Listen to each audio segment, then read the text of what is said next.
January 24th, 2024, Planning Board at 7:04 p.m.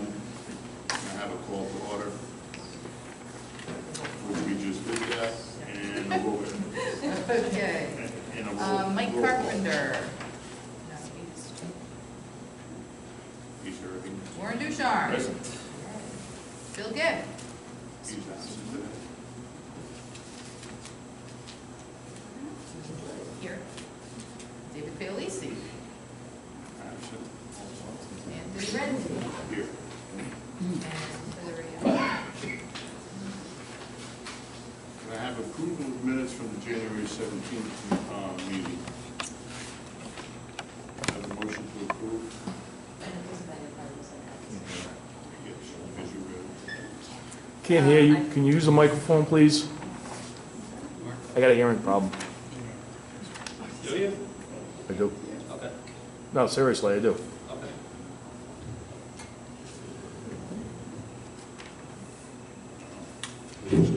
Yep. Do you? I got the doctors to prove it.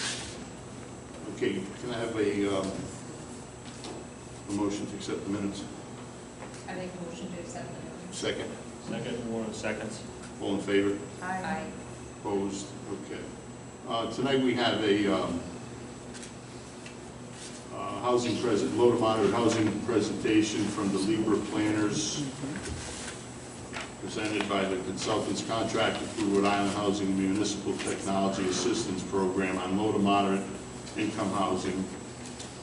Mr. Peter Fredericks from the Libra Company and his group will make a presentation for us. When they're done, we'll open it up to some quick questions, and they'll give you the answers. I know this is on everyone's mind.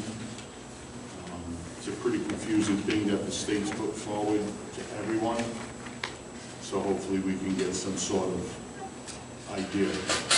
Peter? Good evening. I was here first, and I gave the chair my business card, so that's why my name was called. But I'm going to hand things over to my colleague Kim Salerno, who's going to kick us off. Good evening. Hi, everyone. My name is Kim Salerno, and I'm the principal of Libra Planners.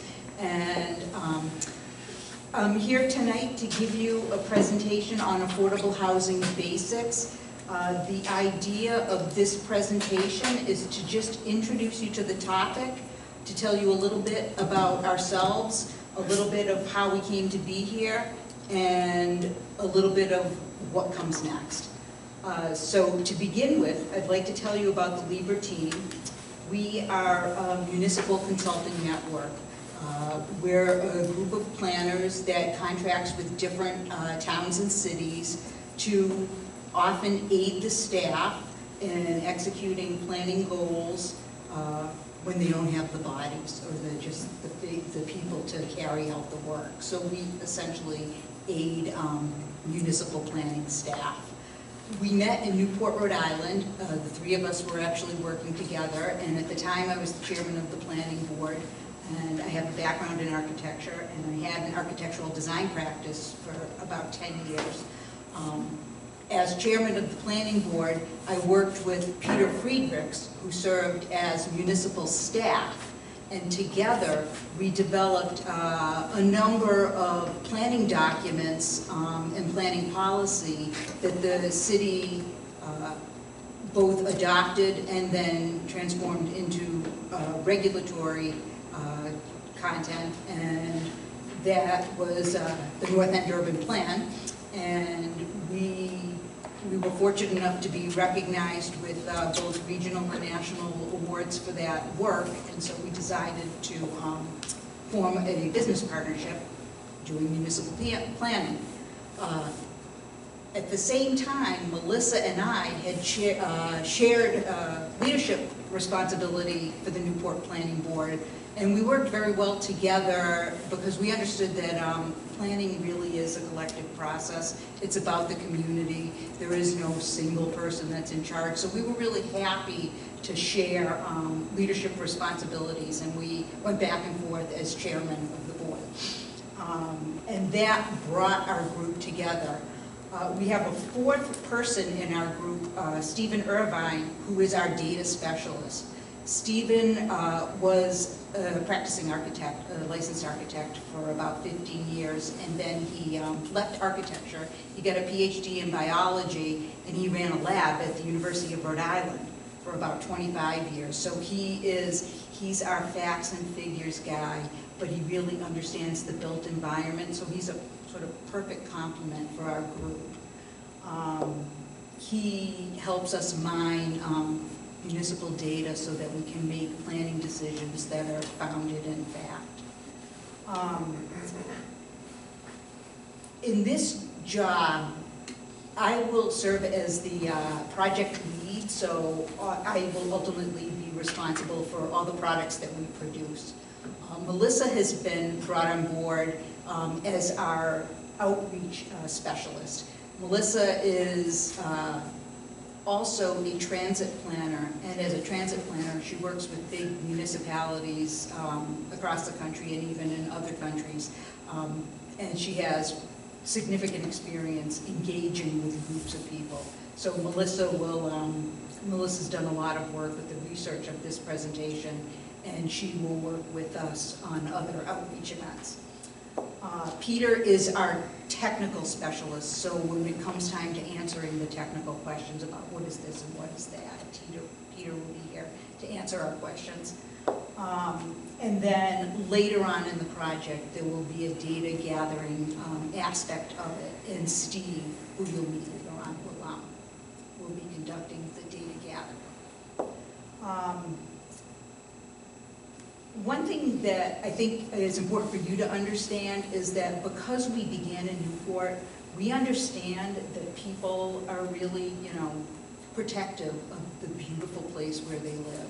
And we know that Foster is really rich with natural amenities, and that it's important to you that you protect the beauty of your town.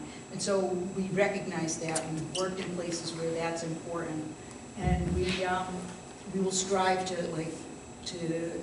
uphold your values for your town. And with that, we'll move on to the next slide. So how did this project come to be? Rhode Island Housing is an entity that is presently distributing funds to municipalities or to consultants for municipalities to either conduct research or implement laws in the goal of mitigating the affordable housing crisis. Affordable housing is at crisis levels, particularly in the urban areas in the state. And the state has placed a surcharge on very expensive properties, real estate transactions, and that surcharge is funding a group that wants to help towns figure out how to provide more affordable housing for its residents. That entity, Rhode Island Housing, made a call to consultants last year looking for people who would be qualified to help the towns achieve these goals. And we applied to that call, and we were accepted and placed on the roster. So the roster has about 10 consultants, but actually very few of them that have the complete spectrum of skills that we have. So we're happy to be here, and I think it's good for the town to have a consulting group that is capable of providing the range of services that it's looking for. When we were first approved for the roster, we contacted the planning departments in different towns, and we wanted to make them aware that this organization is providing up to $100,000 per town to assist with either research or implementing required laws.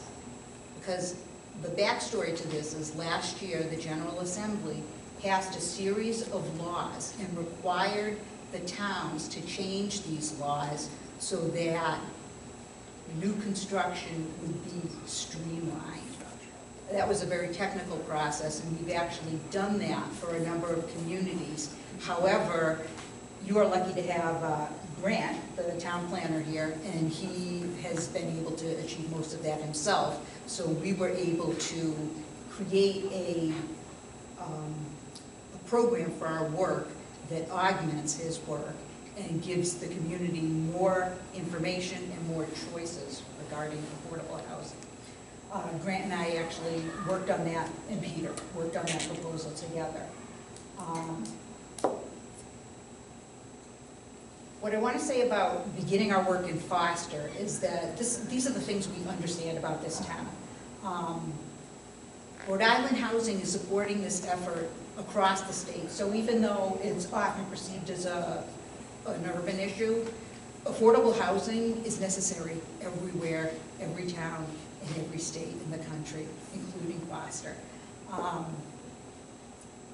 It may be surprising, but even in places like Foster, there's just not enough supply to go around. And then adding to the complexity of the problem, Foster is a place with a lot of old buildings, and some people like it that way. So what we're going to try to do is figure out how do we present options to you that look right for this place.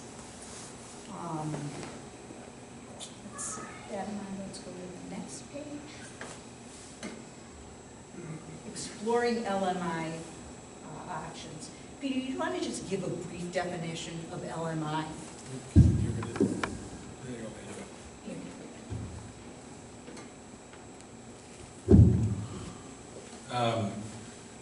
So, I guess the big picture here, the state is striving to have each municipality have 10% of their year-round housing stock be reserved for low and moderate income individuals. They have historically been seeking deed restrictions. They've now eased that a little bit to allow multifamily housing to qualify.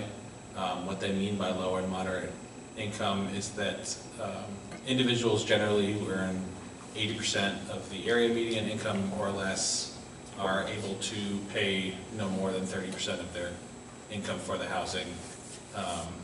And they've been tweaking with that formula a little bit to make it a little bit easier to achieve the goal, but there's 39 municipalities in the state, and less than 10 have achieved the goal. Some of the larger cities are exempt for having a lot of rental housing, and then a lot of the smaller towns have had a hard time meeting that goal. Some communities have been able to achieve it, like Burrillville. Burrillville has the advantage of having a lot of old mills. They're able to convert to LMI housing, but a lot of smaller towns just don't have the development historically to achieve that goal. And you might be surprised to know that a town like Newport has 15%, so well over the state mandate. But many towns, especially the towns with smaller populations, are struggling to meet the goals. Okay, so the first goal of this project is information. We're here tonight to give you information and to increase the local knowledge of what actually LMI housing is and what it looks like. Another aspect of the project is to gain insight and information from you. What are you looking for? We will ultimately develop a strategy which will be written as a plan. And we will engage in 2 public presentations. One of them is this. There'll be an additional one later on in the process. And we're going to show you model developments. Again, it's important to say that low, moderate, and income, that's what LMI stands for, should be compatible with Foster's existing character. That means it's rural and sometimes historic character. And there are often misconceptions about what LMI housing looks like, and we're here to tell you that it doesn't need to look like whatever that misconception may be. It can look like whatever you want it to look like. With that in mind, we're just going to talk a little bit about the schedule. So this schedule was developed early in the process, and it took a while to get approved by Rhode Island Housing because they actually were inundated with grant requests. And so we started the schedule in November, but we actually weren't approved because we submitted it early in October, but we weren't approved till the middle of November, so they were backlogged a little bit. So our schedule is going to get bumped up just a little bit. But we're actually meeting the first presentation benchmark. The first two rows show the different planning board presentations, and that includes the slide presentation you're going to see tonight. The orange bars show the research that we'll be conducting and roughly when that will be conducted. And the bottom line shows these little skinny rectangles. Those are the progress meetings that we will be engaging with Grant to figure out what the board and the community member is really thinking and what direction we should be taking. So we'll begin with researching model communities. That means model means not perfect, but these are the kinds of approaches we could take. So these are the building typologies or models that we'll be considering. We'll develop that research by identifying successful strategies, and then we'll work with the city leadership to make choices that are appropriate for the town. We will produce a booklet, and we will also gather data and do mapping. We're actually in the process of doing that for other municipalities, and it's been kind of eye-opening and interesting to see, what actually exists here for housing. And that's when Steve, our data analyst, will come in, and he is our GIS mapper. And after the research is conducted, we'll identify a strategy and produce a final presentation to give to the planning board. So with that in mind, Just say one thing about that report, which is if the planning board chooses to adopt that report into the comprehensive plan and is accepted by the town council and the state, then that report can be used. It's required to be, or could be required to be considered by affordable housing applicants to the town. So that's the benefit of this undertaking, is at the end of the day, if you choose to adopt the product, it will shape future affordable housing development in the town. can I just say one more thing? So this presentation is in a PDF format, and it will be, Grant will have it for anybody who wishes to have a copy of it. And so with that in mind, we're going to move on to what is affordable housing. Good evening. Again, I'm Melissa Patavina, and I'm here to tell you a little bit about what is affordable housing actually. It is actually housing that you or I can afford. It is the benchmark that's used nationally and locally in our state is to say that it's not greater than 30% of our gross household income. When we start to spend more than 30% of our gross household income on housing expenses, and that housing expense includes things like utilities, interest, taxes, our household becomes cost burdened. Being cost burdened means that we're contributing so much into the expense of housing that we may not be able to afford other essential expenses like health care or food or transportation. So why affordable housing? Why are we talking about this? It's because we're feeling a lot of constraints from the demand on, actually move to the next slide, I'm skipping right ahead of myself. It's because of housing conditions. it's, our housing stock is becoming more and more in demand, and our incomes aren't necessarily keeping up with that demand. So housing stock, with demand rising, the supply is coming down, and this is leading to higher housing costs, increased rents, and these types of trends become barriers for first-time home buyers, as an example. And in an environment with such variable interest rates, especially the way they are currently, that combination really makes it a difficult environment to buy, sustain a home.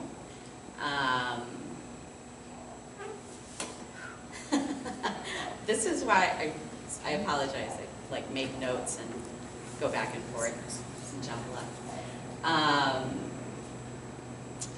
We've laid out some statistics, both from a national level right down to a local level.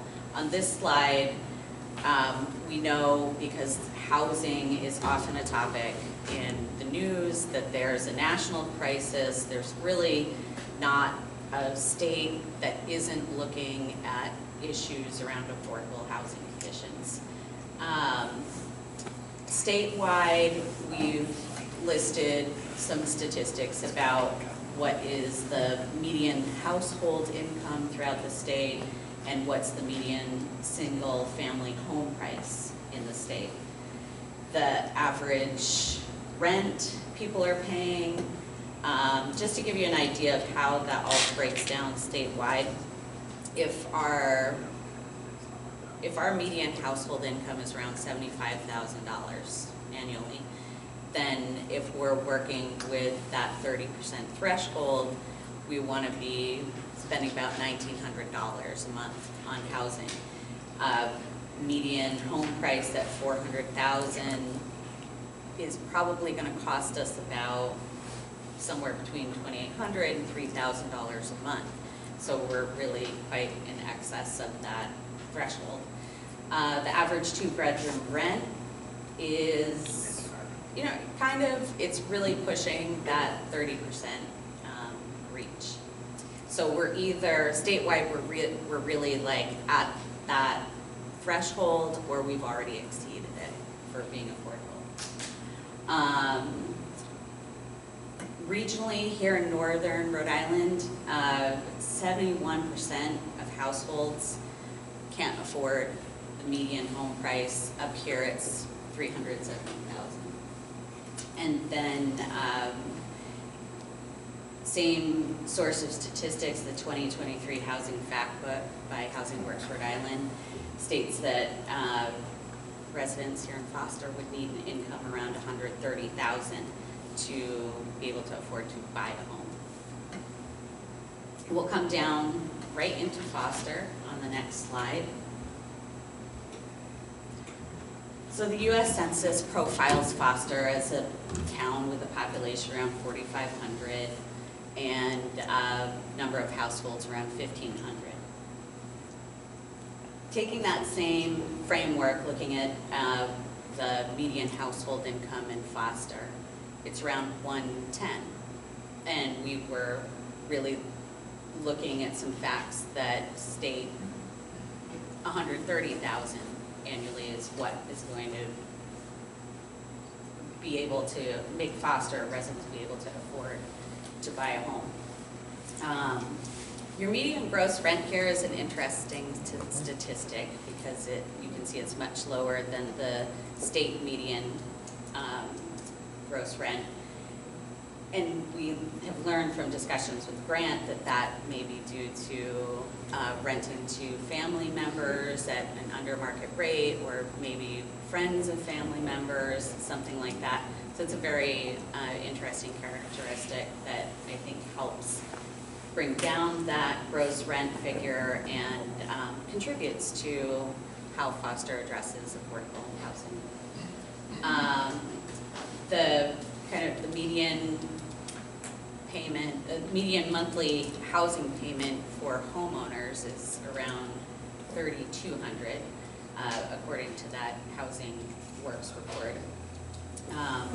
So that would mean, you know, you're probably looking even a little more in excess of having an income of $130,000 a year to afford that. So that is just that's kind of an overview, a little rough there at the beginning, overview of what is happening nationally and break down into Foster with affordable housing, kind of by the numbers. So with that, we'll move on to some typologies. So could we go back a little to page 6? I just want to make a couple of points based on each page. That pull quote, the big quote in the center, a household earning $50,000 should spend $15,000 annually or $1,250 a month on housing. I think it's like that's the issue in a nutshell. We're just spending way more than families did in the past. And that housing costs really need to be balanced with other costs, and housing and income are inextricable. Okay, and then down to page 7.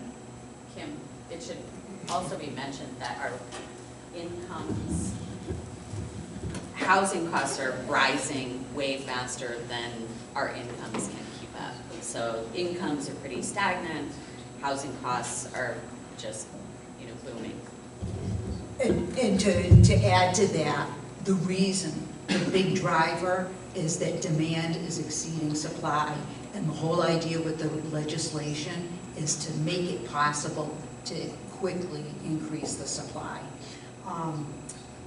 So again, housing costs are rising, incomes are not keeping up, and income disparity is increasing as well. And rural communities seem to be hit hard by those income disparity issues. I mean, Foster's, it's a little bit unique in that it is very rural, but it is really close to urban areas. So it's like, it has advantages and disadvantages because of its proximity to urban centers. And then again, that existing conditions in Foster. I was really struck by looking at Foster on Google Earth. It's really low density, and the housing is essentially clustered on these major routes. And there may be a lot of houses in the woods, but you don't see much. When you look at Foster on Google Earth, there's not a lot there. There are a lot of trees, and the houses are clustered in these major intersections and thoroughfares. And that finally, in terms of the specifics of housing, multifamilies can really ease the problem of lack of availability, but there really isn't a lot of multifamily housing in Foster. And now we're going to move on to typologies, and I'm going to give the mic to Peter. So the goal of this section of the presentation is to show some of the possible opportunities for affordable housing that we've researched. And at the end of the presentation, we're going to look for feedback on whether some of these types might be appropriate for this town. And the graphics, the concepts might come from different types of communities, so the graphics might not quite translate, but you'll see that as we go through the presentation. It might be a urban concept that has a rural application. So the first slide here is adaptive reuse, and the picture is of a large, mill, which is fallen out of favor, is no longer useful as an industrial property, and can be converted to housing. You see those throughout Rhode Island. That's what allowed Burger Mill to do a lot of affordable housing. There aren't really examples of those in Foster. The concept holds true, though, that if there's like an old school or something like that, it could be converted to housing, and that housing could be less expensive than new housing. One of the benefits, obviously, is a lot of these old buildings tend to be in populated areas. They already have utilities, there might be other services. And then, of course, last year, the state legislature made adaptive reuse permissible as of right statewide. So the review processes are streamlined and the certainty of development is great, such that it becomes more attractive for redevelopment. And then, excuse me, the next slide here is accessory dwelling units, which a lot of people here might be familiar with. There's been a lot of talk about those. There's bills being considered at the state legislature now to make these allowable by right everywhere, pretty much in the state. They have been on the books here in Foster for almost 30 years, and in various forms. So there were some state law changes within the last few years that overrode some of the local provisions. It started out where accessory dwelling units, which are smaller apartments inside a larger home, were allowed for family members, and they had to be discontinued when the family member no longer resided there. That's no longer the case. They're allowed to continue in existence. And then sometimes accessory dwelling units are attached, as in they're inside that home. Some communities require them to be inside the home. And in other locations, they're detached. They might be like above a detached garage or something like that, or a guest house. And those are just different typologies. There's pluses and minuses to both, so that's something for town officials here to consider. And the next slide here is village centers. Foster has a few of these, and that's a great place to add more housing because there's more resources there. You could have proximity to shopping, jobs. There's also an opportunity for Foster to create new villages if it so desires, and that would require a lot of planning to think about traffic, services, and natural resource degradation, but it is a possibility to create housing that is less expensive than houses that are built in the middle of the woods and don't have services. And just to explain something about the presentation, that little graphic that you see in the middle that looks like a smiley face, that's our symbol that is that describes an urban principle that might have rural application. So in this case, it's not that we're going to look for a big city center in Foster. It's that there's an intersection, and an intersection might be a helpful place to cluster additional dwelling units, perhaps adjacent to services, think gas stations and supermarkets, and Supret, or whatever it is you have here. But think of it as an urban principle that could be scaled down. So the next slide is somewhat similar. So this is infill development, and that's taking advantage of where you already have development to add housing. The town has already been doing some things like this along the Route 6 corridor. And again, just by taking advantage of the existing infrastructure, you're driving down costs and creating opportunity for less expensive products.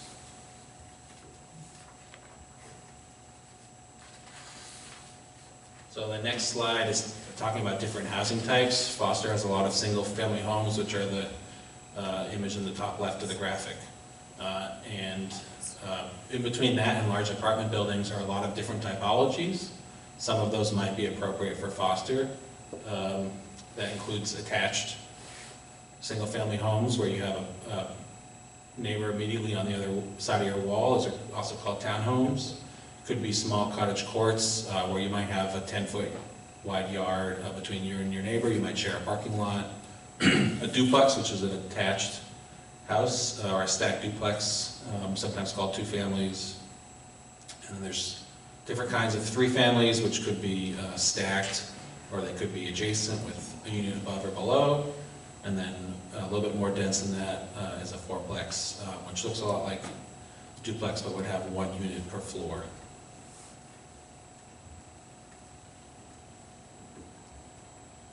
And then also similar to some of the things we've talked about, some of the things that exist in Foster is the opportunity for mixed-use development. So that's taking an existing commercial property and allowing residential, could be above, behind, or to the side, and that allows owner-operators to reside on premises or employees to reside on premises.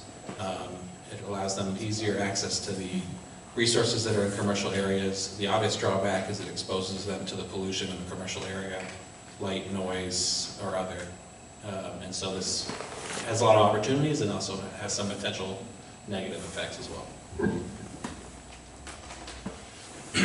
And then another topic that folks here might be familiar with is a type of subdivision. So subdivisions are allowed pretty much everywhere. In Foster, they are usually required to be very large lots, I think 4 or 5 acres. And you can require that or afford the opportunity for those subdivisions to be smaller house lots closer to each other, still requiring that 4 or 5 acre size per housing unit, but by clustering those houses together, you reduce development costs. So you can have a shorter road, shorter driveways, you can share water and septic, and you can also preserve natural areas. So that's one opportunity that could be further explored.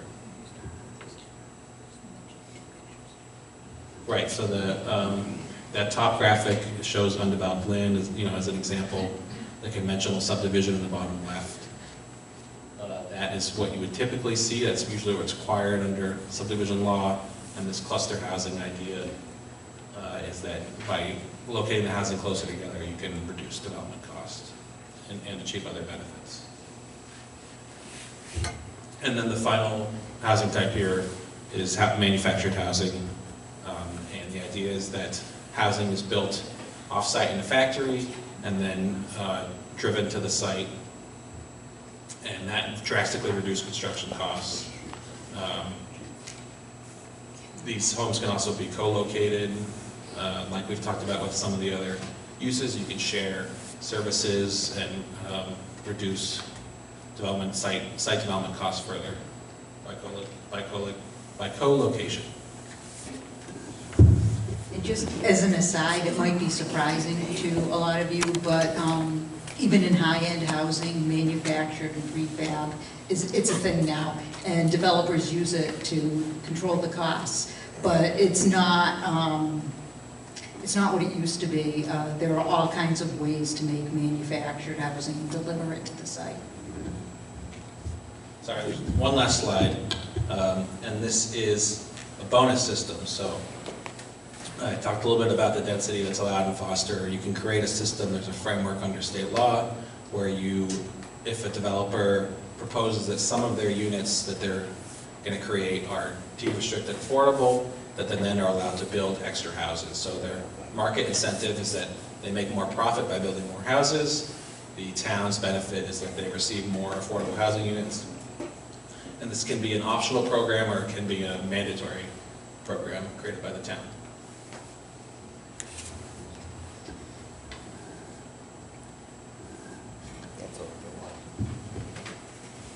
Anything further on technologies from either one of you? Okay. So at this point, I think maybe we'll start with the board for questions or discussion. What we're really trying to get to tonight is a discussion around some of the typologies that you saw here tonight, or some other ideas you might have, looking to find out what could be suitable for the town of Foster, looking to find out if there are typologies you have questions about, something that piqued your interest within them, things that concern you about what you're seeing or hearing tonight, and any further information you need to help you understand. But yeah, just trying to open a discussion around affordable housing in Foster.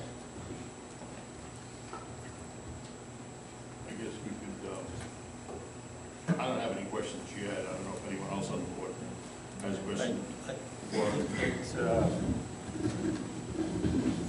Okay. That we maybe get a definition of our terms and the limits of our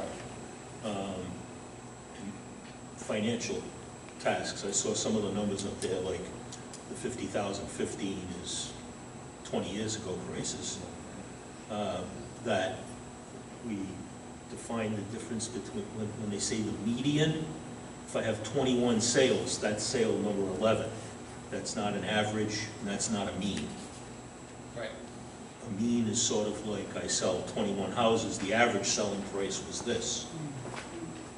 So, do they really base it on the median, which is the number 11 sale of 21, which could be high or low depending on how the sales went? So that's a term that we'll need and you'll need to work with.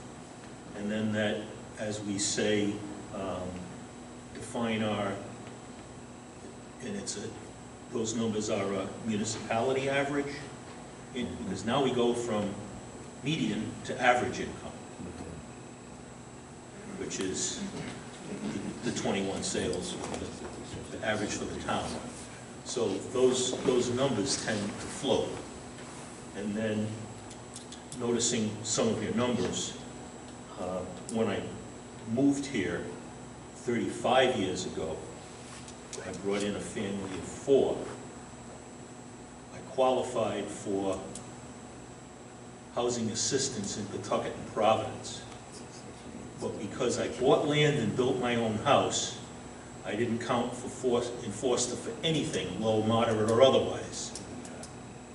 I counted for as you got to work too hard to save your house. And looking at some of those numbers, I still might qualify. But I don't get counted. We want to know what the financial targets are, how we determine them, and how we credit them. I think that's going to be the key to the entire process. Because saving a little bit of Social Security money I get these days, I'm still LMI.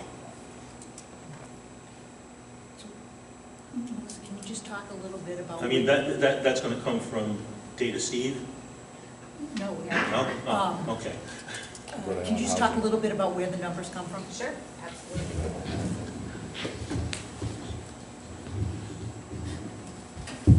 So, Housing Works Rhode Island develops a housing fact book every year for the entire state of Rhode Island. And they do a really nice job breaking it down by each town, each city. They do it regionally, they do it statewide, obviously. This is just a sample. I'll hold up a page from that entire workbook. They gather information from municipalities throughout the state and other local resources as well. And they never called me to verify my information. I'm gonna send them a note. Where do they and get let it? them know. But yeah, that's, I think your questions around what are, this is all historical information that we can begin to drill down and say, and answer these questions about what are your financial targets, how are we going to determine them? And a great question, I think, is how will you count it? So those are questions we'll absolutely work towards answering. And then on the reuse section, say we get into it and we're deciding things, we have several, as Snickers for the mills and that sort of thing. We have some large, moderately and underused properties, mostly along Route 6, that could be multifamily, that the accessory dwelling units are a logical, novel idea, if you can count them. Okay. But if I rent them to a family member, an elderly one, if my suspicion is, if you are not taking state or federal benefits in order to survive, you don't count. Correct. So one of the conversations we had with Grant when we started this project is one of the goals is to actually capture the affordable housing that you already have in the town. So, I think that, you know, one of the numbers we have, which actually comes from the US Census on your average rent payment here, seeing that be so different from the state's number, half really of the state's number, and in talking to Grant and learning that there are, you know, there are these relationships around renting that are happening, and that's not being counted or attributed towards what you're doing. Well, I can believe the 900 though, because I had a son and his wife, and then the introduction of another child, and their rent was zero. Yeah. So that compensates for the $2,000 one a lot. Yeah, absolutely. And should be counted. You know, I mean, our work can't change the state rules, unfortunately. Oh, Yeah. But no, that's why I wanted to find the rules and define those terms. Yep, exactly. We'll be sure to do that. Lynn, you got a question? I do if everybody's finished. Yeah, Lauren's done. Want me to You can. How do you put that on? What? Slider, I think.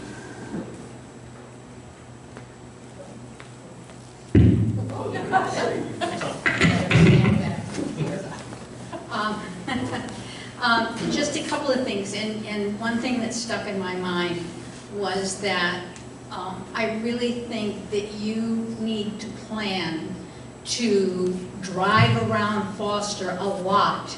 And I love you, Grant, but not necessarily with Grant, because he doesn't live here and he hasn't lived here and he doesn't know the backstory on a lot of, like you say, there are villages like Hopkins Mills or Clayville or something like that. And I think that would be a lot of good information that you might get, because as far as intersections, we have very few major intersections. My other thing was, one thing about the rent is that our largest part of our 10%, which we got, what, 2 point something, is Hemlock Village, which is our senior housing. So do those rents count to whatever those numbers? And of course, they're all subsidized, so they're all going to be very low. So that might skew it to a point. As far as the 30%, you know, I'm looking at your numbers, and you know, if our median income is $109,000 around there, but our median expenses for our houses are $38,296. None of us, you know, or the median people already can't afford to live here, okay, and yet they do. And the question, and I know this isn't your area of expertise, but I was going to ask it anyway. When low and moderate income housing is built, is there a tax break that's given to that homeowner, or? There can be. So there's a state law that property owners should take advantage of, that the tax is 8% of the rent roll. If you were a two-family homeowner, I don't know that you would qualify for that program. I believe it's done through the tax assessor's office in the town. So maybe it's possible, maybe the Foster Town Assessor would grant it, but that's the state law. So probably Hemlock Village is probably paying 8% of their rent rolls in property tax. What, Hemlock Village? Probably. No, I don't think so, because, well, anyway, there's a whole historical deal that So was maybe done. not, yeah. But, no, my question is that, and this is, I know, not your problem, but we've already got people who are, you know, median income $109,000. 30% of that is $32,000, but they're paying $38,000. Now you're going to ask them, those people, to pay more taxes to pay for services and schools and whatever, as more people come in, because that's just the way it works sometimes. But the new people coming in, you know, they're getting a break. Is the state going to, or have they discussed, giving the town some kind of compensation for that, like schools? You know, X number of kids, you get so much from the state. You're gonna have X number of low and moderate income, you're gonna get so much from the state. I do not know the answer to that. I know that there is state aid for schools and local government. Right. And I don't know how that's calculated. Okay, because, again, as you drive around Foster, you'll see we have no supermarkets. We have 2 or 3 that sort of pass as restaurants, but don't hold your breath. We have bars, we have gas stations, and we have a couple of little convenience stores. And that's basically it. So I'm just, you know, and that's aside. But my other question is, you know, you talk about density bonuses and everything like that. We have no public water. Well, no, I can't say that, because, what's the place on Boss Road? Abbey Lane. Abbey Lane, yes. That was Navy housing at one point. And so they came together and they have their own little well system and their own septic system. But on the whole, we have no public water. Because of our geology, it would be very difficult and very expensive for someone to put that in, even in a plat area. It just doesn't seem, I don't see how we can fit 80% of any of those typologies. We just don't have them. And even the 5-acre zoning, with our setbacks and the kind of land we have, which is wet and so on, a lot of times that's just not going to work. So. Yeah, no, our position isn't that you have to do anything for this. Right, I understand. So we're presenting an option to the town, and they can choose what, if anything, they would Right. like to do. You're trying to tailor the options to the Yeah, town. the hammer is, you know, a developer comes in and Right, they use the I understand comprehensive that. permit process and they build whatever they want. Right. Right. And everything floods or all their wells become polluted. There you go. Okay, thank you. Anyone else have a question? Over here. Georgie, got a question? Oh, I'm sorry, ma'am. I didn't know why you were getting up. That's I'm okay, sorry. Go right sorry. ahead. My name is Dolores, we're new to Foster, just want to introduce ourselves. We, 2 years ago, bought 10 acres, looking forward to retiring and building out here in a couple of years. I guess as we make such a commitment in Foster, we'll be most curious to see where it is. Where you decide to do this, when we're looking at a place that hasn't even allowed a Dunkin' Donuts, I would think it would be on 6 somewhere, because I work 2 jobs right now, all with low to moderate income people.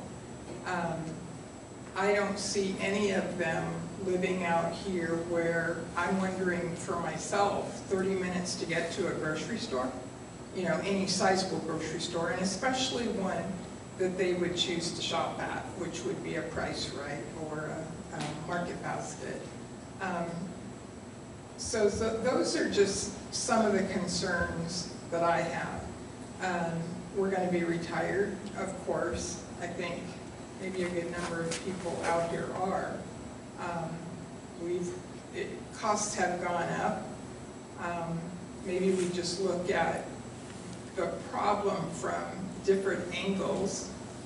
As I see it, it's the inability of, I mean, our General Assembly is real good at coming in with solutions saying you must do this and you must cover this, but little or nothing is done on lowering costs and regulations and bringing in more business so that we can raise incomes. That seems to be the issue to me. I know we're not here to fix the General Assembly, but And it doesn't sound like you're gonna talk about that tonight, proposed sites or something, but that's what we're interested in, is seeing what the plan looks like. Because I guess when it comes down to it, we've got 2 years to decide not to build, or to take those 10 acres and turn them into 5 houses and take our money and run, you know, and do it as affordable housing. You know, I guess that's an option. So, anyway, thank you. Could I have your last name, please? Isler, I-S-S-L-E-R. Thank you. Sure. Anyone else? Gordon? Thank you. Couple of points that you did bring up that you didn't really know. You talked about bonus density for low moderate income. The town has provided density bonuses several years ago through the family compound system. Right. If you had 30 or 35 acres, you were allowed to put 3 houses. Yep. They threw 2 additional in there for affordable housing as a density bonus, and nobody's ever took advantage of that. Okay. That's been there for many, many, many years. We have the issue with the kind of what Warren was talking about, trying to count some of the people in the town. The state did allow certain changes, but not in the sense that he was discussing. They did through the ADU, accessory dwelling units, they gave you, instead of a full credit towards the percentage, a half a credit for each ADU apartment that you had could be counted towards that. It's going to take a little bit of a challenge. We already have some abilities in the town in play that actually meet most of those requirements. It would take a little bit of work from the planner. You're trying to speak up? No, I'm talking to Susan Joyce, and she's pointing out that the Zoom is going to end, which already ended once, and I started it again, and all the people joined. Thank you. So that opportunity, for example, is we do have in-laws with family members that are there. And some of them are on, you need a government subsidy or a local subsidy, or on a tax freeze. That tax freeze would qualify. And on paper, if you're getting nominal rent and they meet the 30% of the AMI on their adjusted income, they qualify for 0.5%. So you can go out and you can actually get them. It takes a little bit of footwork. They know where the ADUs are. They know where the in-laws are. A little bit of research, they may be able to gain a couple % on that.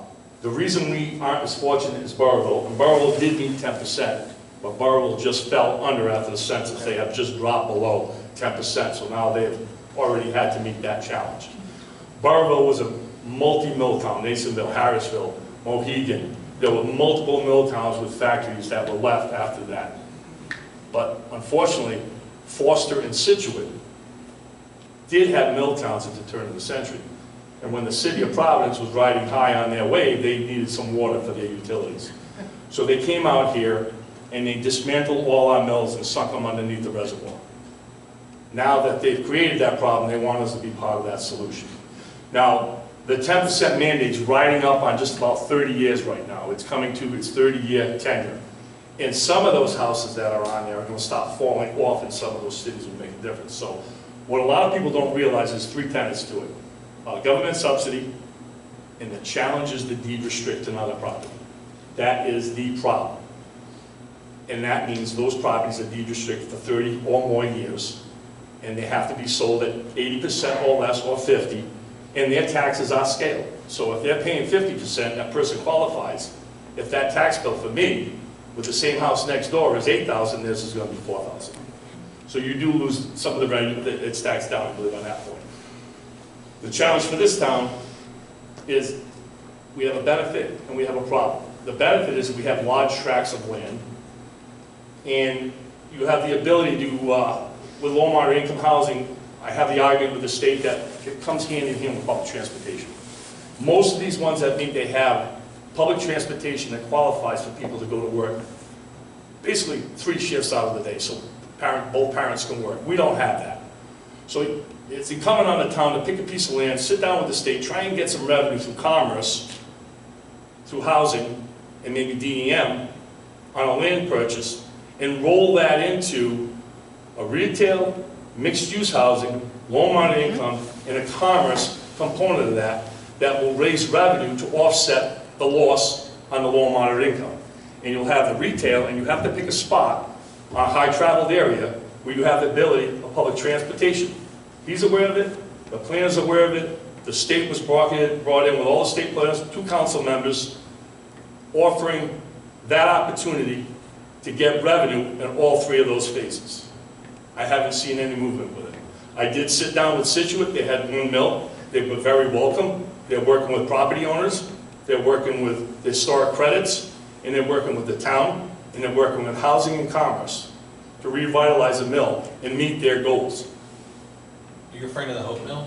Yes, I am Yeah. referring to the whole. I'm familiar with that thing, yeah. So that's all in play with Rhode Island Housing and a whole bunch of entities with historic credits. They took the bull by the horn.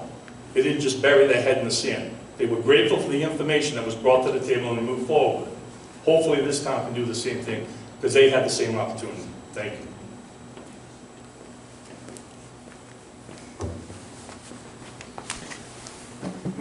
Anyone else have any questions?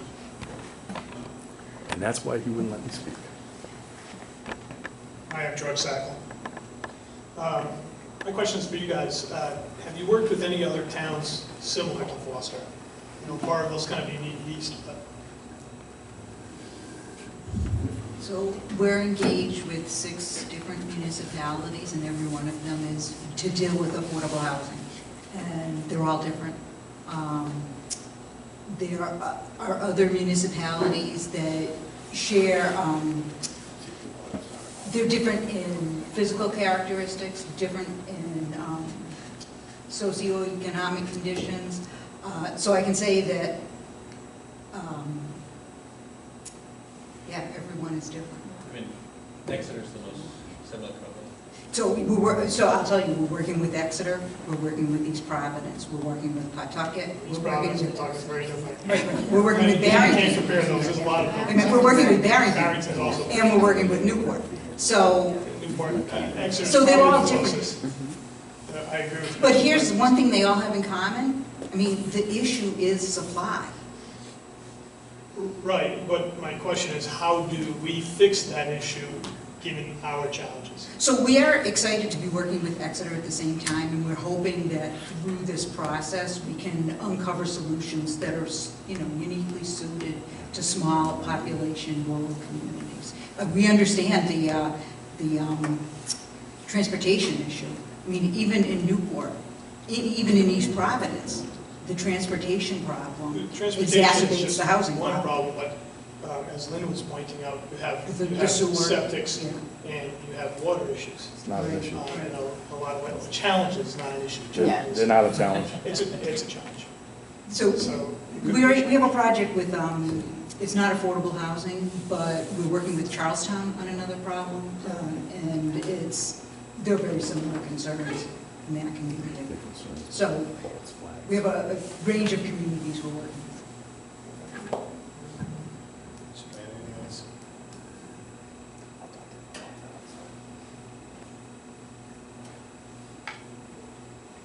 So, I mean, this may not be,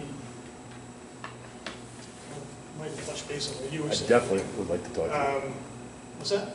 Definitely, I'm gonna have a discussion. There's a lot of false flags out there that I can correct. Right, and I'm curious as to, we seem to be taking one approach to a larger problem. To your knowledge, is there any other state programs helping builders to produce affordable housing, as well as, perhaps working with the banks to allow lower interest loans, not just Rhode Island Housing Authority? So this presentation wasn't an approach. This presentation was just an introduction, like a definition of LMI. So it's really just to acclimate the community to the questions. In other communities, when I think about Barrington and Newport, our support there was entirely regulatory. How do we deal with non-conforming lots? In Newport, totally different problem. The lots are postage stamp size. Right. So how do we address the problem by revising zoning and planning? So yes, there are many ways to skin the cat, but the beginning of this is just informational. And to speak about what the state's doing, they did create a new position, Secretary of Housing, and Kim and I were looking at the numbers before we came here, and understanding is that they put $1 billion into subsidizing housing construction in the state. So I think they're trying to support the production of the housing. I don't know what they're doing with loans. I imagine some of that is loans, a lot of it's grants. But Rhode Island Housing is the entity that's really understands that, and they have a public board meetings every month. But they don't subsidize the towns. The contractors. They're subsidizing these folks to help us with this program. But no, I understand that, but what I meant is, yeah, the developers are gonna make a lot of money. I understand that, that's the way the world goes around. But then what? Because, again, we're subsidizing the people who live here, who will be living here in some manner, shape, or form.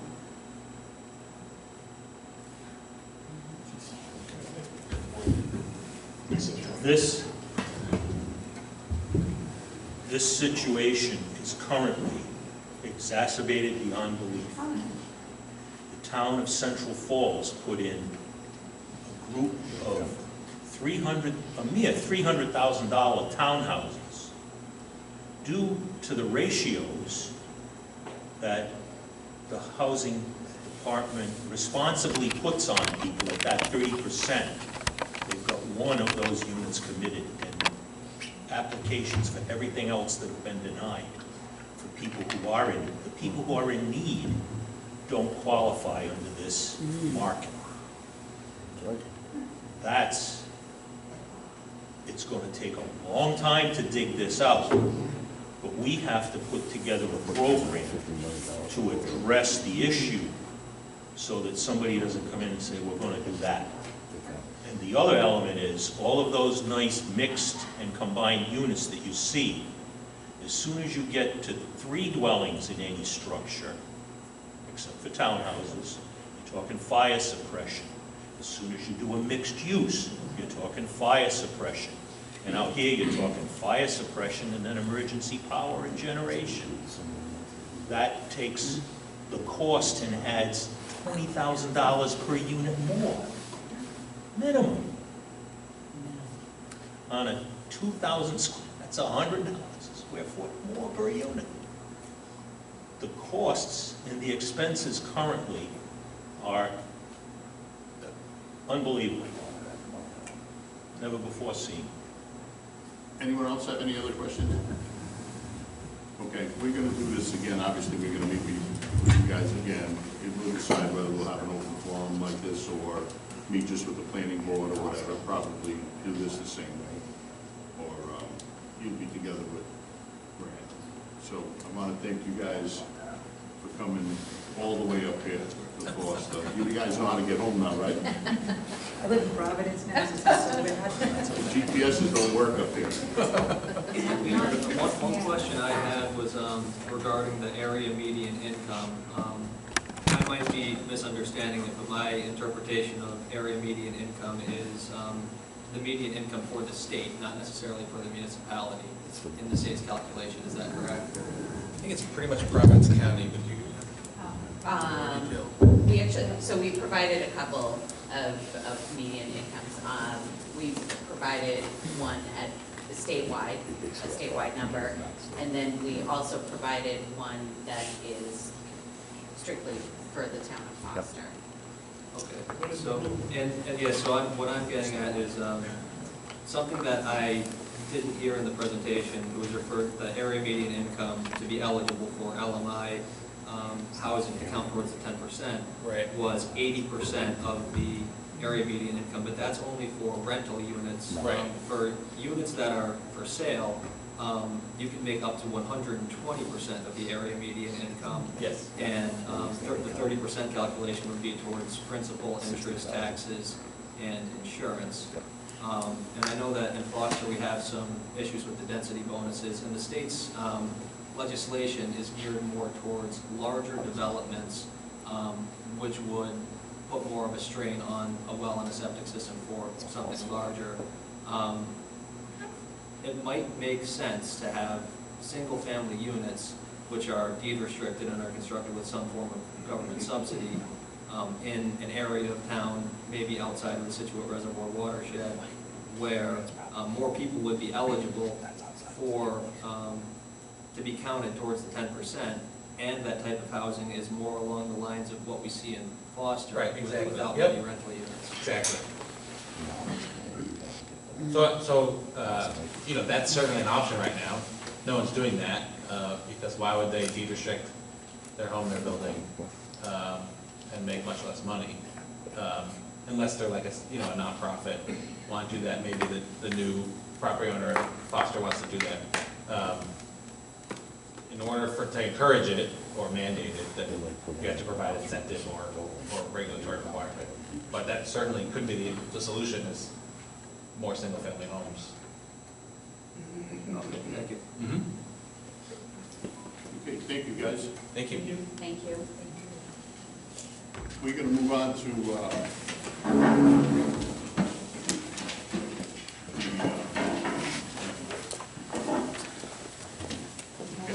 the capital budget.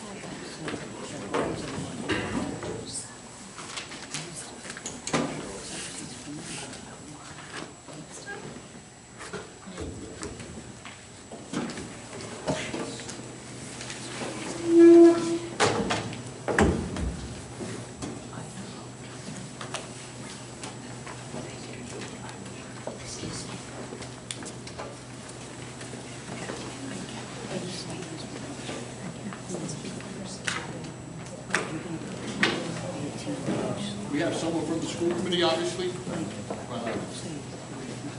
Come up here and let us know what your wish list.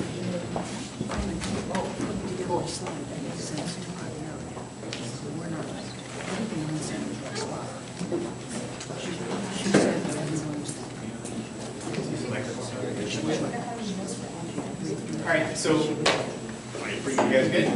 Yeah, we bring the big guns, of course. No, it's important. So I'm Brendan Mayer, I'm one of the members of the Foster School Committee. This is Dr. Palazzo, she's our superintendent, and this is Mr. Steve Essex, he's our facilities manager. So there's some new faces this year that will be reporting to you guys as to what our capital plans are. The big projects, well, first and foremost, our philosophy here with our Foster school system is to take care of this building. This building is older. Parts of this building are around 60 to 70 years old. Other parts are approaching 40 years of age. We take that responsibility quite seriously, and our goal is to extend the life of this school facility as long as we possibly can to provide a quality program to the students here in Foster. As part of that, we go through our capital projects and we try and identify pieces of work that are required to keep this school vibrant and functional for an extended period of time. If we were to go and try and build something new, it would be exorbitantly expensive. So our goal is to keep this happy, healthy, and functional for as long as we can. To that effect, we have two large projects that we're looking to do next year. We are continuing with our water project, which is drilling a new well and putting in a new water treatment system. As some of you know, the existing well within the building is located in the boiler room. It's been a known issue for the school for some time. It's been pushed to the forefront and it's a priority now because the school was identified as being non-compliant for PFAS. It's not something that we were specifically doing wrong here as a community. It's just something that was never tested for in any of these public water supplies. As luck would have it, we were sort of early in the process. We were already working towards putting in a new well system with the forward thinking of this team as well as the recommendations from actually the planning board who's brought that to our attention over and over. So it looks like we are in a good space to take advantage of some of the state incentives to subsidize some of that project. There's no guarantees, but right now, what do we have budgeted for that? So right now for the well project, we have $675,000 budgeted for basically over the next 2 years, FY '24 and '25. And it's just important to note that that number will change. We don't really know what that treatment system will look like at this point. We have drilled the well. We have certified that we have enough water coming out of the well. We've now tested the water, and they're going to design the treatment system to respond to the tested water. You know, we don't want to treat for things that aren't there, and conversely, we don't want to miss things that, you know, we didn't know were there. So that's where we are in that process. Once we know what that design is, we do intend to pursue some grants to help subsidize it. And it's also worth noting for this particular board that we are planning to primarily self-fund with our budget as well as money that the town is retaining. So we're not specifically asking for additional funds from the town. But we're reporting this to you so you know what we're doing with this town building. The other project that kind of goes hand in hand with that one, which is a large one, is the boiler room here. That's another known issue. We do think we've reached the end of the realistic service life for the systems that are in that room. We are servicing it and keeping it going as best we can, but that is becoming a priority. We do want to do that project hand in hand with the well. The water that's coming out of this well will determine to some extent what we do within that boiler house. Same as with the well, we are planning to pursue all sorts of grants, and Dr. Palazzo and Mr. Essex have really done a great job making some partnerships across the state to find some incentives for us to use efficient systems in that room, and we do hope that those will mature into some grants for us. Still, again, a little premature. Once we have the water in place, we'll finalize that boiler room design, but that's anticipated to be... The preliminary designs have already begun, so that's a project priority that ultimately we're going to try and accomplish before the start of next school year. You've already dug the well, correct? The well is in, yes. Okay. Yeah. Dumb question. Is that, how do we come up with that number? Which number? 600,000. Some of that's based upon the work that we did at the region, as well as estimates from the designer that we You have. did get estimates? Yeah, from our architects, correct. our architectural firm that we're working with, and all our engineering teams are fully involved in all these preliminary budgetary numbers. Right. Yeah, that's, I mentioned it too, as you know, painfully or aware, I'm sure, that these numbers will change once they go out to bid and once they're out to market. It's not 10 times, not tenfold. No, but. Okay. Didn't we talk about a generator? Did you put a new generator in? We did not put a new generator in, but Did we you- are Did you servicing ask that for money for generator. that generator before? What's that? I remember from, I mean, it doesn't matter what we say here No. or what we think about it, but I thought you discussed about. We do, monies so for a every year, generator. we basically have that generator serviced and looked at. There have been some rodents in the generator, so we are doing a little bit more work this year than most in keeping that generator going. Ultimately, we pay a service contract, so maybe we have somebody come out a couple times a year, fully service it. Word of mouth, obviously, I'm new here, I've only been here 18 months. Apparently, that generator has been struck by lightning a couple times. There was evidence of lots of rodents living inside of it, control panels have been changed, so I don't know the age of it. It's not an immediate concern right now. It's running, it's operational, service, it's not a concern at the moment. Okay, it was a concern in one of these hearings, I remember that. I think it just, We've talked about it, but it was never high enough of a priority or a concern that we've allocated money.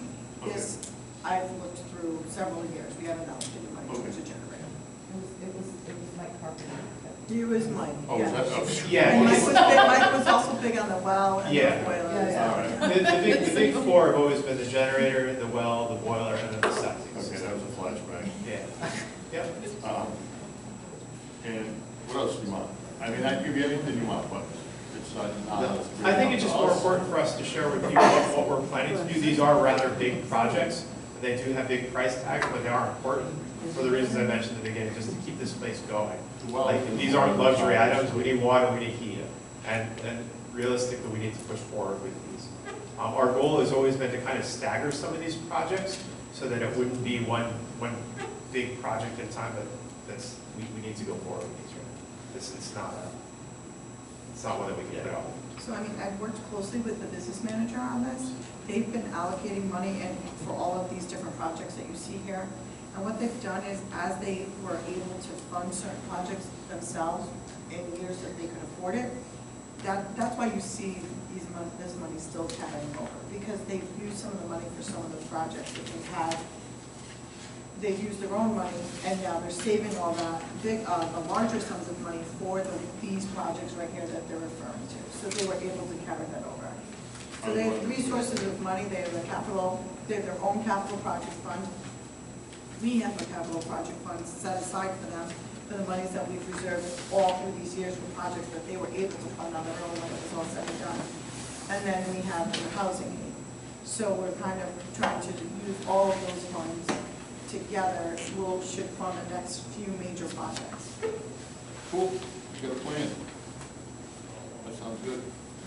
Okay, I'll sign it right now, you can send it right to town council. Any questions from the board? Sorry to make you guys wait. No, It's all right. Let's learn a little bit. Okay, Thank you. Thank you All very right, much. take care. Thank you. Thank you. I feel like the principal up here. Anyone from the engineering board here? No? Okay, they get no money. Can I just explain, I know I talked to you about this, so that letter that Grant and I put together of the recommendations, I know it looks like a fait accompli, but it was just to make it easier for us to draft the final letter that you send forward. So this was the total request. If you look at the third column, the CIP carryovers, those are the monies that we allocated, and you'll see that on here, that we had allocated for projects that are still ongoing, that they can use for either the current project or that they have for, that they have available to them as well. And they're recommended and they're requested, in this case, they're pretty much the same, except for the engineering board, because they didn't submit anything, but yet we have a plan here, like long term, so. That's what that is, so that's where you'll see that 371, 669, that's the money that they're carrying, the school's carrying forward for those projects. Gotcha. And they're requesting use of the housing agency center capital fund, which is earmarked specifically for the school. So that's the only two sums of money they're looking to get. Okay. Okay? Chief, you're next, Me? I guess. Oh, you never did one of these before, huh? No, sir, but I'm willing to learn. Okay. I have my Kelly here. Okay, so She can, You come and tell us what the money, how much money you want and what it's for, then we send it over to I town would like council. $14.5 million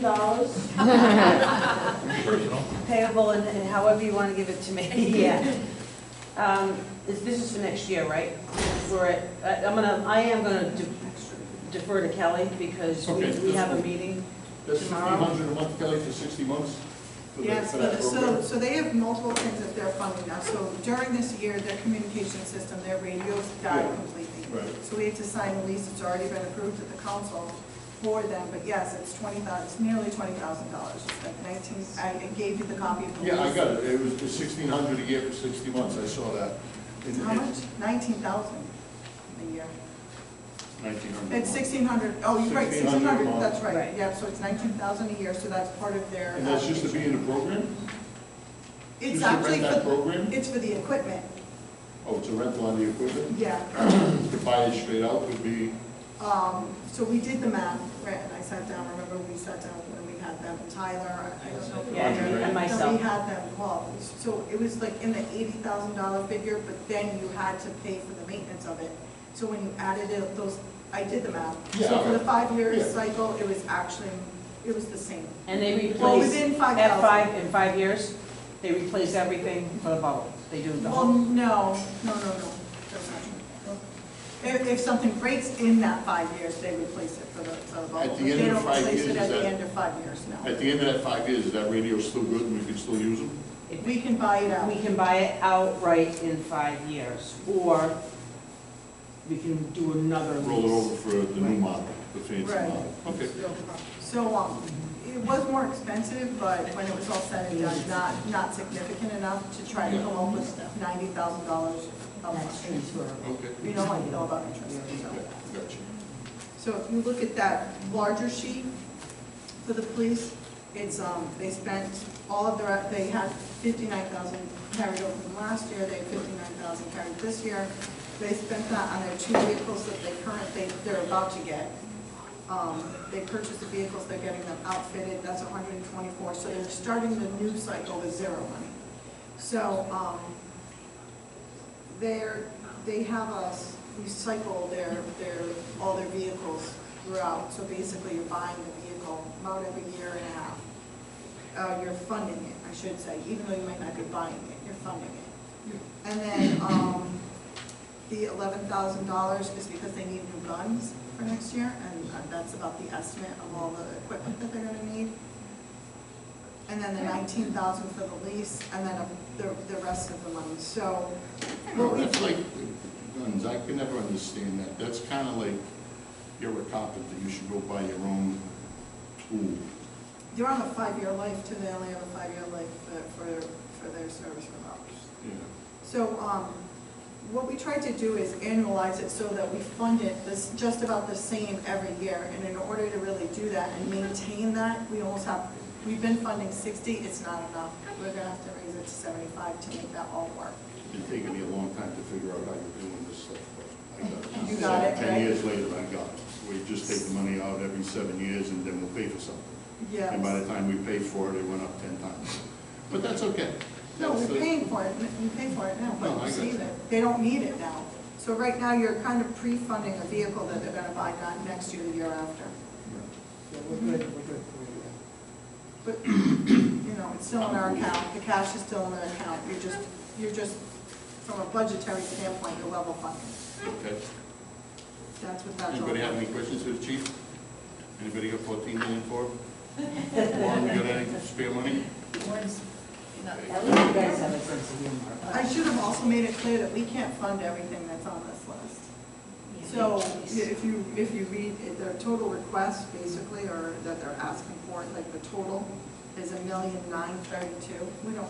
We have over $1,932,000. We have about 2.5, possibly $2.6 million. That said, we'll finish. Well, the police, I forgot to mention. Of the police, don't forget the $600,000.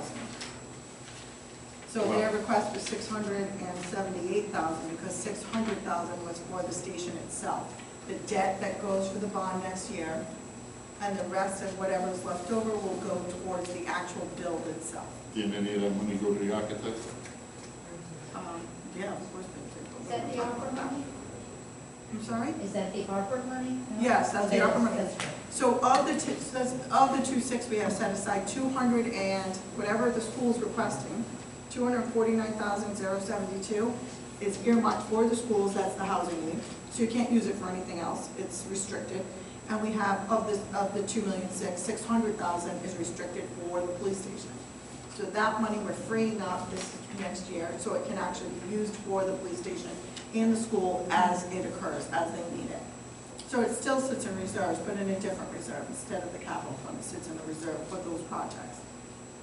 So therefore, if you have 2,600,000 and you're using the 6 and you're using 250, you're really down to like $1,500,000, saying that you really want. And you don't want to, you can't use $1,500,000 for the remainder of those projects, obviously. That's about $1,000,001. Kelly, you're gonna need that speech for the town council because we have really no I know. way Okay. for us to You heard put it it. together and try to come up with a plan, do you? Yeah, we can't fund $1,000,001 of other projects. In the past, hasn't the planning board given us recommendations, and it wasn't just carte blanche?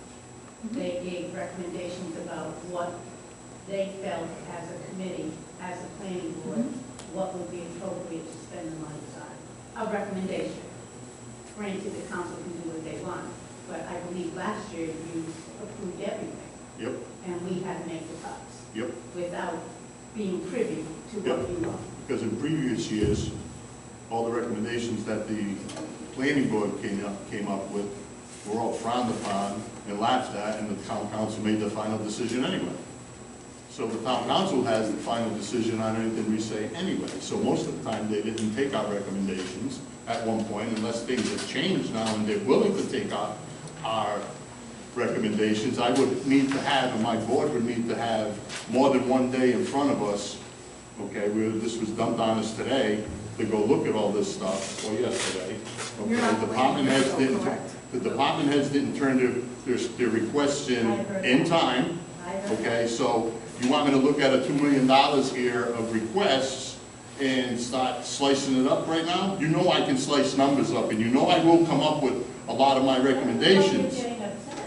I'm not getting upset, I get emotional because you questioned my planning board for just carte blanche everything, because it's up to you guys to make the recommendations. Okay, I'm going to correct you on two things.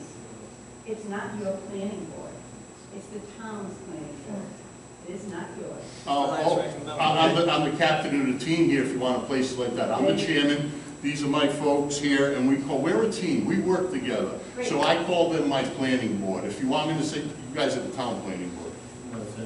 You're not offended? Okay, my guys aren't offended. As long as you're not offended, I am. okay? that's- But you're not on my board. You're not on my board, You're right. okay? So, but I'm just pointing out that in the past, that's what has been done. In the past, If you Denise, in the choose- past, Denise, If you you, choose to send it all to us, that's great. Send it all to us, and we'll make our recommendation. in the past, Denise, we've made plenty of recommendations, arguments with Kelly, leasing, buying, all the recommendations, and when it got to your council, it was like, well, Section 8, this, nobody ever even looked at our recommendations. So, I honestly believe today, as I did 10 years ago, it shouldn't even come in front of us. State law, I think, doesn't say. No, it's it not has a to. state law It's that under budget there. comes, that Yeah, comes to well, us. it's under the powers and duties of the planning board. When requested by the council, the planning board makes a capital budget preparation recommendation. Okay. And it's all. Okay, but we can't do a budget a day, the same day. I understand that. And maybe that's something we need to look at. Well, we tried to do that, didn't we, Kelly? What? She says that's something we need to work on. Didn't we try to do that once before, tell the department heads, make sure we got it in by, December. November? Yes. What month is this? Yeah, we were a little later on the request this year. It came out in December, but there was still a month for the We gave department heads everybody a solid to month. be able to submit the request. Okay, we got it 30 minutes, that's fine.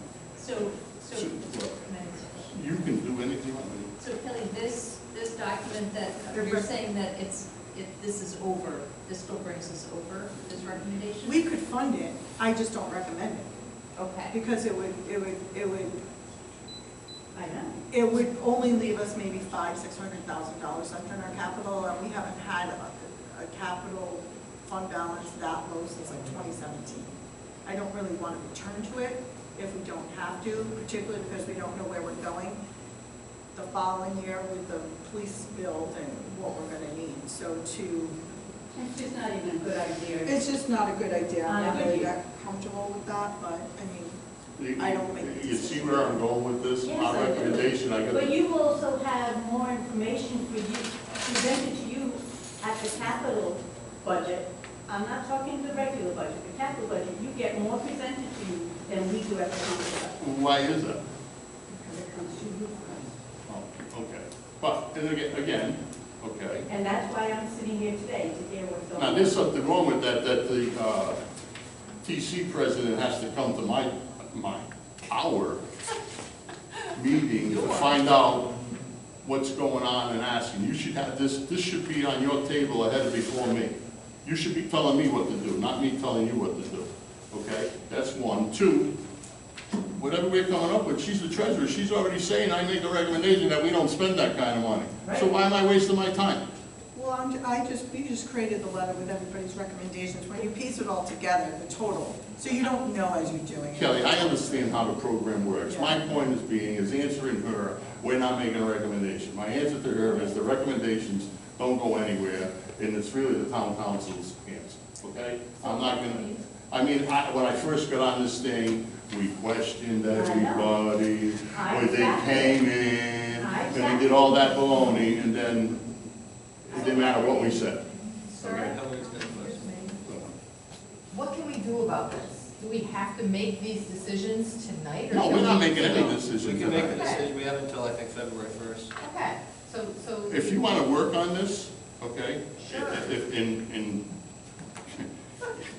And you're gonna ask the school committee when they come in here, why they need 600,000 for their well, and tell them, I don't think you need 600 for the well. We don't have the authority to tell them yes or no. We have the authority to tell the town council, I don't think they should get 600, I think we should give them 100. Okay, and then they're gonna cry on your laps, and you 5 people make the decision anyway. So I kind of really think this is like a crazy thing for us, okay? But I'll play that game if you want, I kind of like it myself. To be, I'm dead serious. There's things in here I don't like, I won't make a recommendation on this. You want to put lights up on the field? That no one plays on? But back in the day, that's what we did, was if there was something that we thought was Not kind of good? ridiculous, We can do that. then we say so. We can do that. Or you did pick and prioritize, like, so that's why I'm telling you, I don't think we can afford all of these. I would like you to prioritize some of these, like the school, to be honest with you, they're asking for the reserves. and the money that's earmarked for them. There's no, that's a Yeah, that's a no-brainer, so that's that, right? easy. So if, for the other things, I mean, maybe this isn't the year to go up to 75. I'm telling you that that's probably the best idea if we had everything, all our ducks in a row, but you have to pay the capital lease, and the 600,000 is already earmarked for them. What we pay beyond that and put aside for them beyond that, that's, I mean, ideally I'd like 75, but if it doesn't work, it doesn't work. We gotta deal with what we have. Right. And then, what does that leave? The engineering board, we normally fund 150,000. I bumped it up to 175 because I do think that long-term, you're gonna need more money than the 150. This is me telling you. That's not, and that's them telling me broadly that we're not funding them enough, but nobody even gave me, So the heck with that, boom. a capital plan. Right there. I want a list of all of their equipment. I want a list of all of the mileage on their equipment. You were there, I think. I asked for it. Were you there? I mean, I'm not sure if there's just nobody right now. They're having some structural problems with who's in charge of the engineering board, and maybe they haven't had time to develop it because it's on the agenda Thursday to reappoint someone as the engineering board chair. So I don't know what the issue with that is, but the fact is, we always give them 150, so now I think they feel like they're guaranteed the 150, so there's no point in supplying us with a list of equipment. I really don't know. The unfortunate thing, So give them 125 and see what happens. they come crying again. The unfortunate thing is, Kelly, right? We've been giving them that 175. I think we started at 100. We started at 100, now we're at 150, but if you see, they do have the 528. Yeah, and I'm looking at the carryover, which is 550,000. Right, it's. but 4 they- years ago, when we looked at, they wanted a new fire truck, 550 wouldn't cover it 4 years ago. I bet you it's $1 million to buy a new fire truck today. It depends, an engine, no, but a tanker, probably $1 million. Okay, Yeah. so we're still short, Yeah.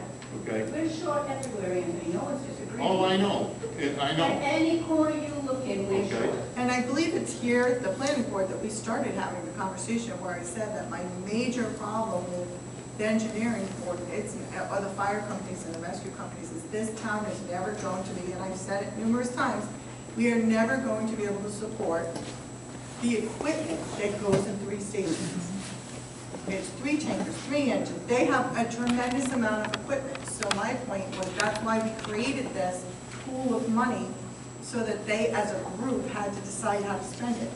Because, No, I remember when you gave it to like that, you stopped giving like everybody, Right. one station was asking more than the other. Like, and it's not even that. It's just that the bottom line is at that point, they're going to decide whether or not they want to fund 3 tankers because we'll never be able to fund 3 tankers, 3 engines, 3 like they have smaller trucks, they have brush trucks, they have, each place has 4 or 5 pieces of apparatus. How would, not including the rescues. So how could we possibly maintain 15 pieces of apparatus when the cheapest one is probably $150,000 to $200,000? We could never. There is no amount of money that's going to satisfy that. And to enter into leases to continue that flow, you're going to be behind the 8 ball because you still can't maintain 15 pieces of apparatus in one town. So this was my way of saying, you guys have to figure it out because we're never going to be able to fund more than that. Well, all you're doing is throwing them crumbs, because that's all we have. But the real thing is, I don't want to say the planning board can work on it, come up with an idea, but the ideas always float around here. That's a town council problem. I'm not disagreeing, but Okay. by charter, I'm going through you first because this is how we have to do it. Okay. So when they, Okay.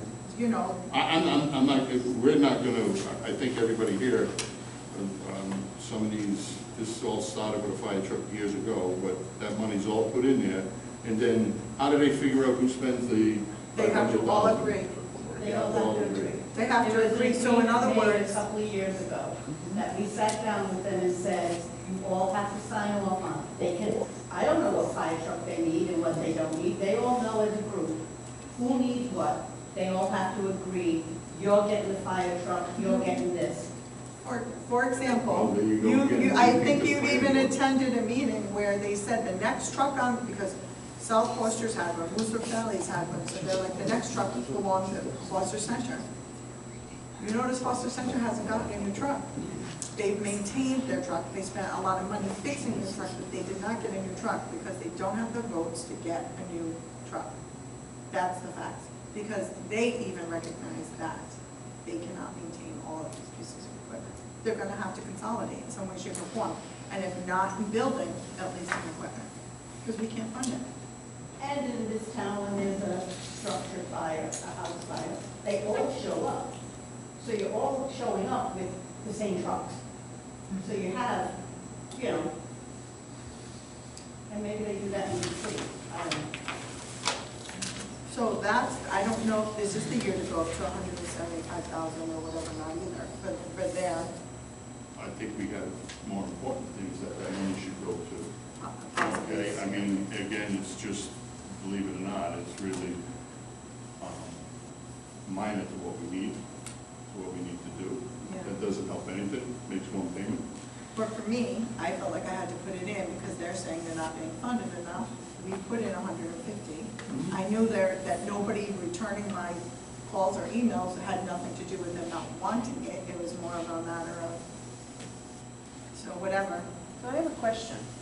Would you, I was just listening, I mean, you're right, I've never done this, I'm here because I wanted to learn, not necessarily the housing thing, but the planning and the budget stuff. And I've been studying my budget and coming up with my criteria of what I need, and approximately, I mean, who knows what things cost next year. But when you just said, they said they're not getting enough, 150 wasn't enough, for what?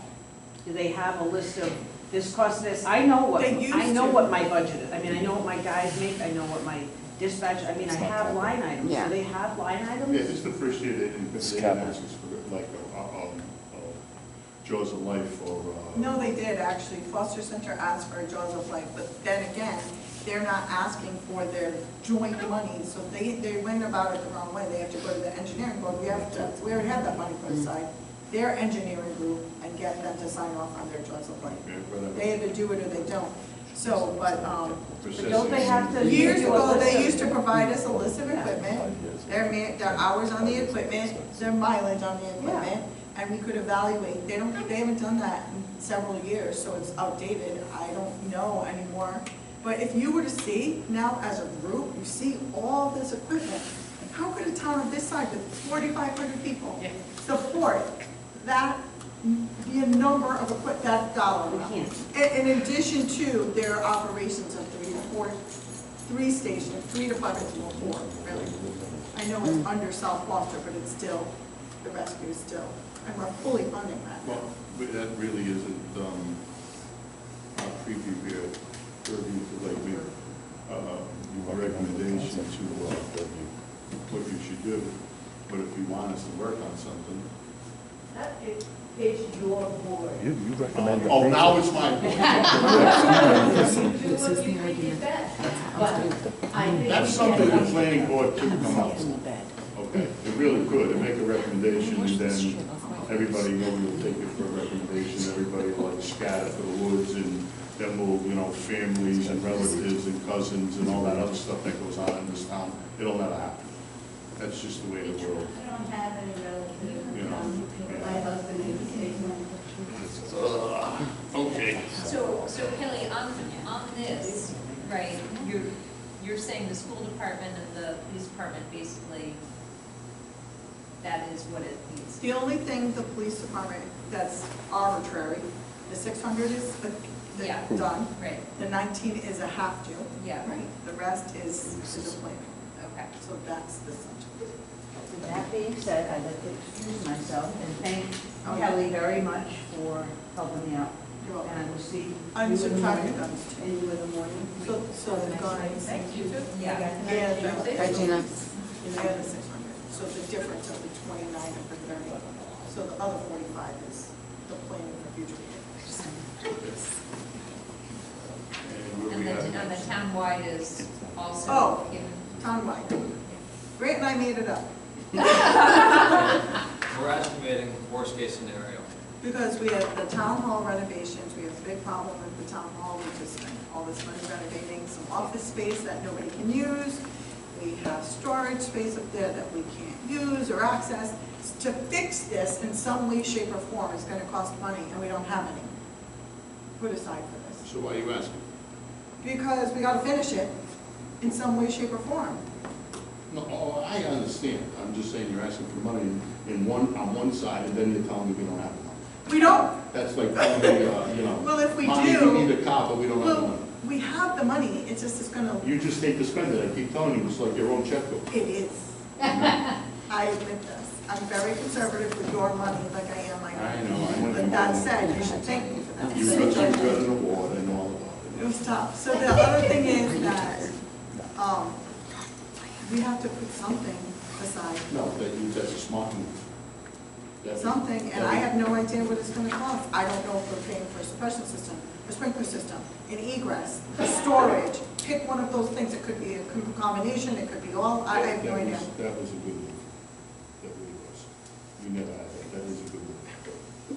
Okay, you know where you can go to get it without running around and like, what are we gonna do? We don't have it. No, that was a good move. I don't know if that's the right amount. No, but you just stop. And if, well. And you it go could be one- over, we won't spend it. Well, then you go get from the fire department that didn't ask for it. You go get the 175. Okay.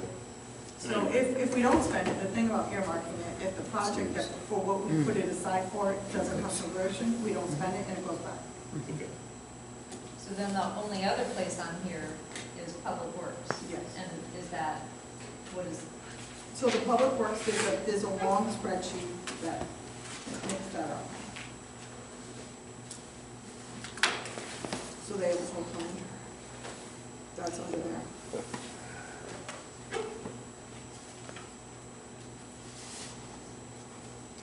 What's the bottom line on that? 680. 400 of it is paving. So we were doing 250. The road plan recommended 350, so we bumped it up to 350. And because there's a match from the DOT, a 1/3 match, if you spend the 400, we can actually get $530,000 worth of projects. So it's really not a one-for-one match. No, it's not, it's like a third. Okay. So you get more bang for your buck, and they earmarked, they capped it. You have to ask what I know what the cap was for it, but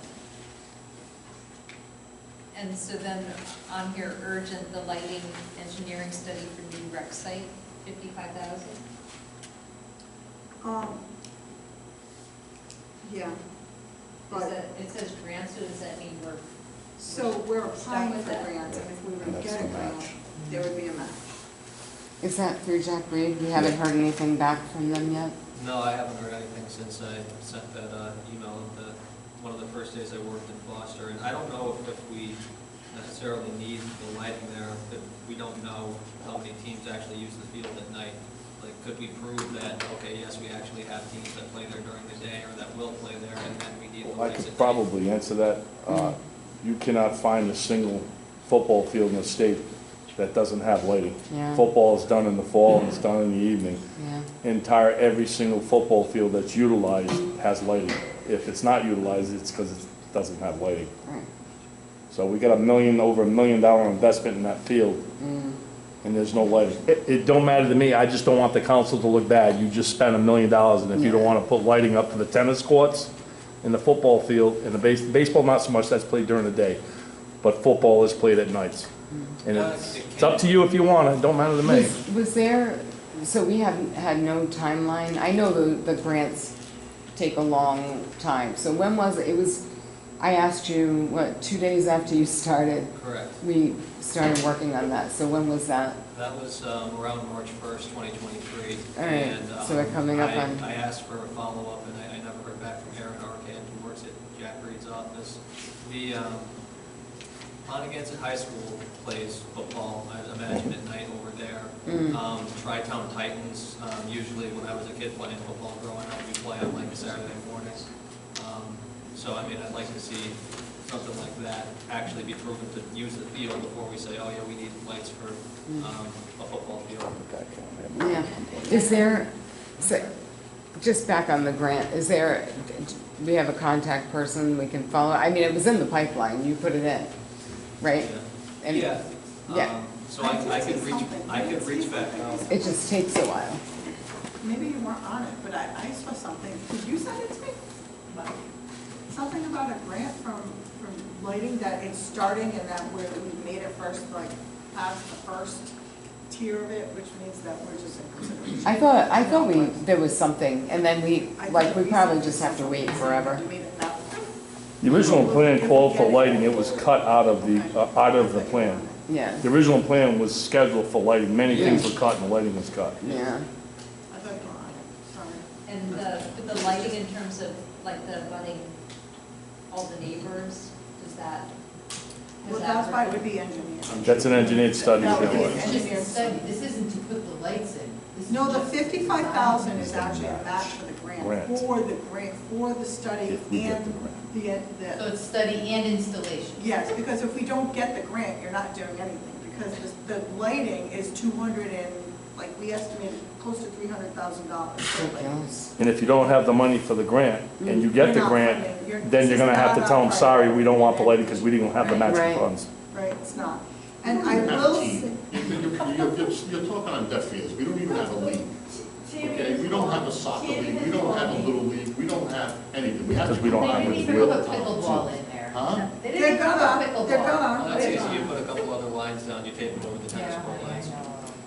There was a lot of interest about when that ball field was gonna be done from both soccer and football, and they're raring to use it. So, your choice. The 20,000 for the bridge and dam plan, when we were doing this, and I didn't remember that we had put aside money for the covered bridge engineering and some future bridges engineering, so we have a carryover here of money. I would take that out, The 20,000 because we can use that, repurpose that, because the state's engineering our program at going forward supposedly, so I don't think we would need that money for the engineering Yeah. of the bridges. Okay. Well, either way, priorities, and seeing the bottom line and everything, I would take that out for sure. And then the 55,000, you're saying, since we have the grant play. It's in play, but it's a broad play, so like, I don't know, again, we probably won't spend it if we won't spend it if we don't get the grant, for sure.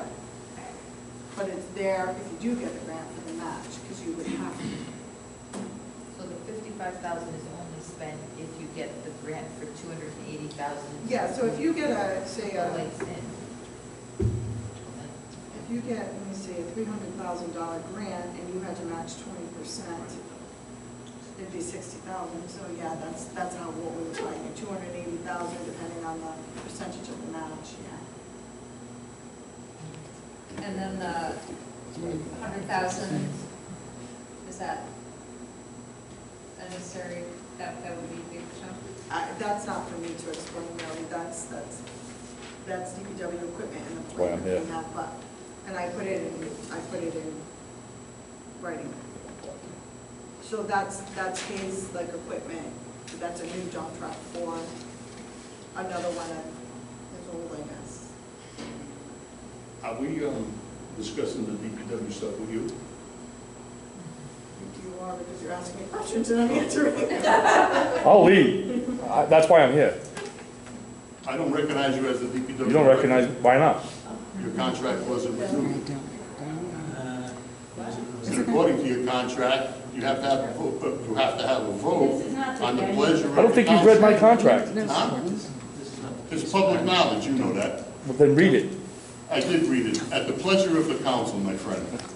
And the council didn't have a vote to reinstate. Anthony, is this really appropriate for a budget I workshop? showed up to present my budget. Capital? Take your budget and bring it to the town council, because I'm not recognized until somebody tells me you're the DPW director. Don't. I'm leaving. Let's go, well, I'm convinced. All right, We do. Okay? all right, yeah. This will be a